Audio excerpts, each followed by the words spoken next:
take a look at this week's college football rankings brought to you by Chick-fil-A. Texas moves up to number 1 in this week's AP poll.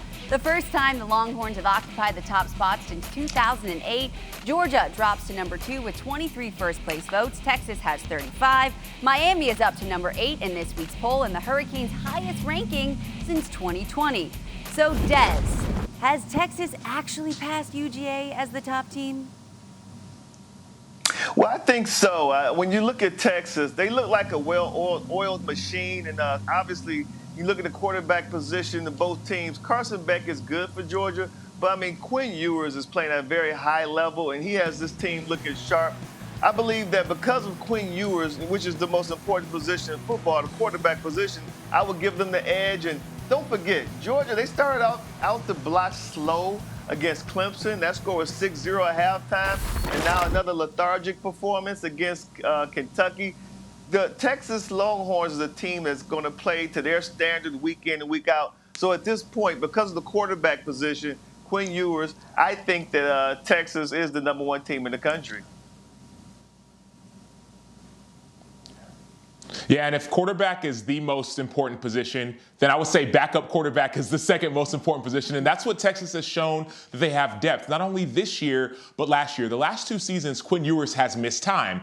And last year, not only did Arch Manning get time, but also there are other quarterbacks who got time as well, Malik Murphy being one of them. And so Texas still won, even though there were injuries that abounded. So for me, I would say that Texas has surpassed Georgia as a number 1 team, not only because of their depth, but also because of the way they played, though all the noise and all the cameras were on them. There's been so much noise on the outside about, man, Texas is this, and they're number 1, and they're this, they're that. Yet they're still performing at a high level on offense, on defense, and on special teams. So I think they have surpassed Georgia's number 1. Performing despite over 100,000 people chanting their names. Now, this is the 4th time in the past 5 seasons that a team has dropped from the top spot in the AP poll despite winning. The Bulldogs have been involved in all of those instances. The other time the Bulldogs dropped from number 1 in the AP poll after winning was a similar circumstance where they rallied on the road to beat an unranked opponent by a single score. They reclaimed the top spot the following week.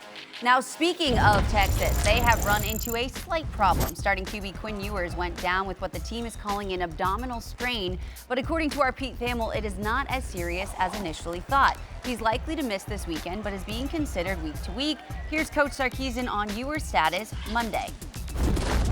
Next week, when you guys get your injury report on next Wednesday, that officially begins, he would be listed as questionable.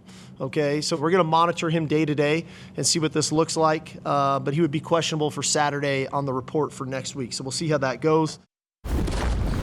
All right, speaking of Pete, we also have Pete Thamel joining us in. Now, while Sark hasn't officially named his starter yet, Arch has been taking more snaps while Ewers is still listed as questionable. So, Sam, I'm going to start with you. How confident are you with potentially Arch Manning at the helm?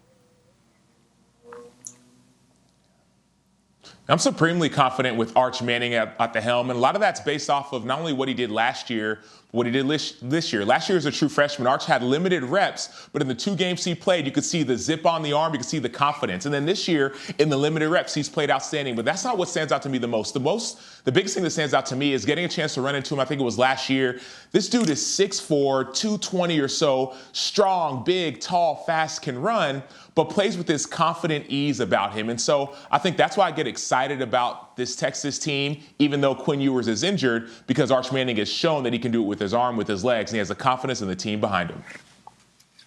Yes, Sam, the one thing I like about about Arch is that Arch has been there for 2 years now, so he understands the system. He's very comfortable.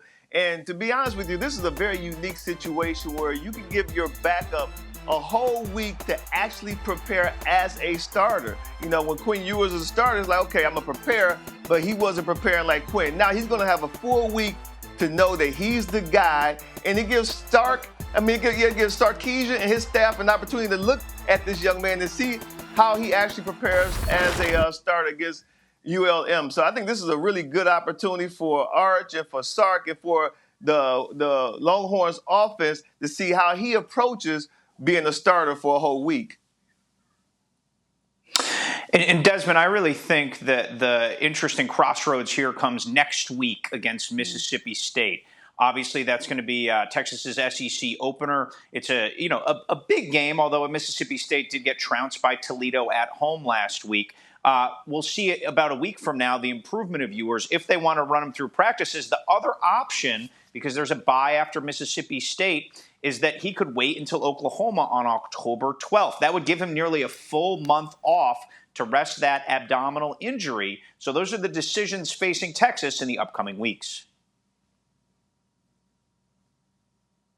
Yeah, and those are great decisions, and those are the right decisions. I think the biggest thing, just to pick up on what Pete, you're saying, and Des is saying, is I think that the point for Texas, the win wouldn't be to start Arch for the rest of the season. The win would be to maybe rest Quinn Ewers one more week, and then you get that bye week before you get into talk about Georgia and Oklahoma and some of those games. But I think there's still a clear delineation as far as the goals for the team of, okay, is it going to be Arch's team or is it Quinn's? It's still Quinn's team, but Arch, to Des's point, is getting valuable reps being the starter to get that kind of reps with the team.